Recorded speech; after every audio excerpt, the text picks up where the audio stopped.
So I was very lucky to start working as an assistant cameraman with a DP, Bram Probyn, who shot for Terrence Malick Badlands. And you can see, when you see Badlands, you can see what a distinguished DP he was. And it was from him I learned about cinematography.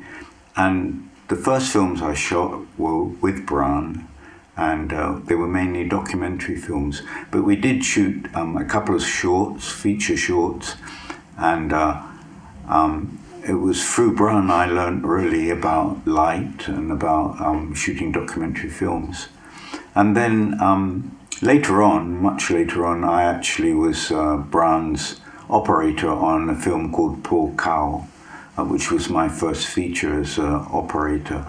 But before that, after I left Bram, I went to work for World and Action, and then I went to work for Adrian Cowell. And basically, we were shooting documentary films throughout Africa and Southeast Asia and in America. We were shooting documentary films, trying to catch the reality of what we saw, never using tripods, always on the move, always watching, always observing. And through that process, I think I learned a little bit about how to fit in with people, observe people, and how how powerful and wonderful natural sunlight, daylight is. So when I became a DP, I called on the skills I'd learned as a documentary cinematographer to try to bring those to my work shooting feature films. So you could say I'm a child of documentary filmmaking.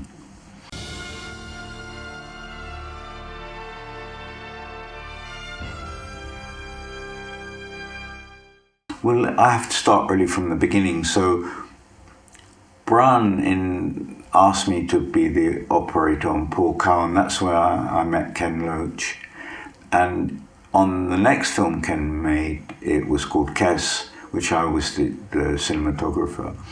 And on Kes, we tried to create the most natural circumstances for the film to unravel, to tell the story.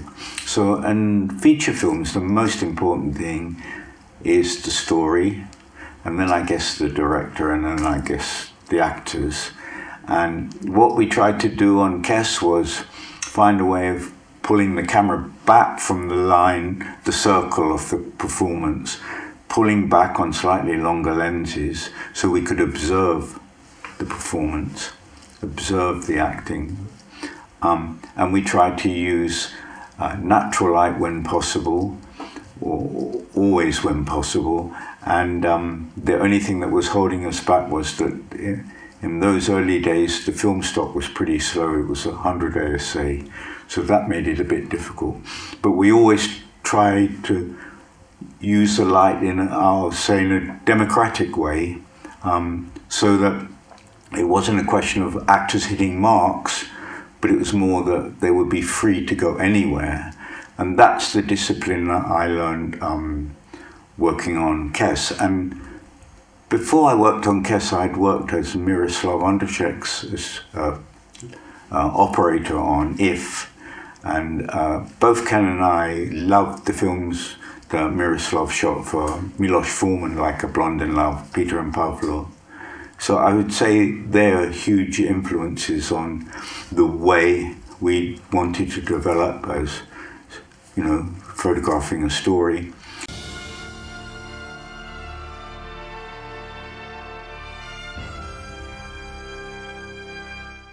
Each experience is different.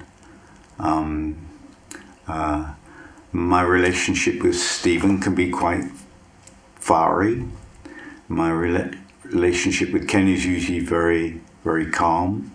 My relationship with Neil Jordan can be quite dynamic.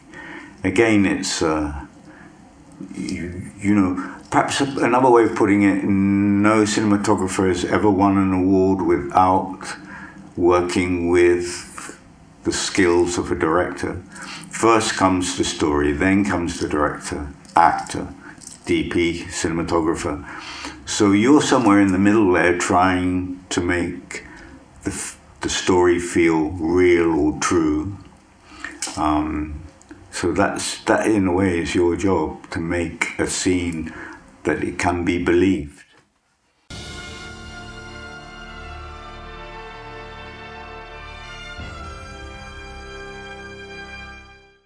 Difficult question, because there's no doubt about it that the digital revolution is immensely exciting. You know, like if you work with the Alexa, you've got more depth, you've got you've got a more higher ASA, more latitude, you've got more vibrant colors. They're all things that film doesn't have.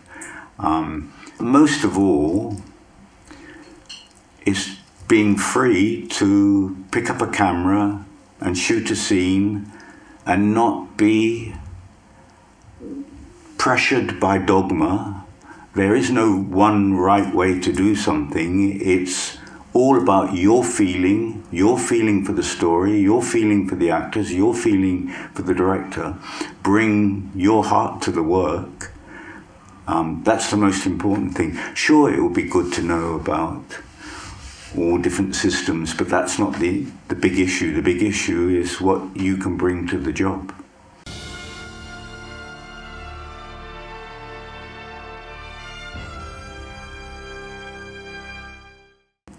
In 73, Adrian, Karol and myself, we went to Burma, and we got trapped in Burma for a year and a quarter, and we couldn't get out of Burma because the Burmese army were chasing us, the Kuomintang were chasing us, and we were trying to make a film about the Shan Rebellion and the growing of and trafficking, the shipping of heroin through Shan State into Thailand.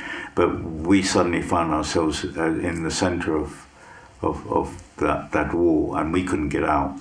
And also before that, I'd worked in Vietnam on documentary films, so I knew quite a lot about Southeast Asia history at that time. And when Roland asked me to shoot the story of Dith Pran and Sidney Schamberg, I was very interested, because the story of Cambodia from 1974 to 1979, where more than 2.5 million people were either murdered or executed or starved to death.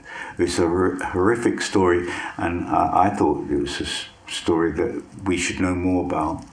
And 4 years after the fall of the Khmer Rouge, we shot Killing Fields in Thailand. So it was incredibly, what could you say, contemporary. And it was a story about photojournalists and a story about the suffering of Cambodia.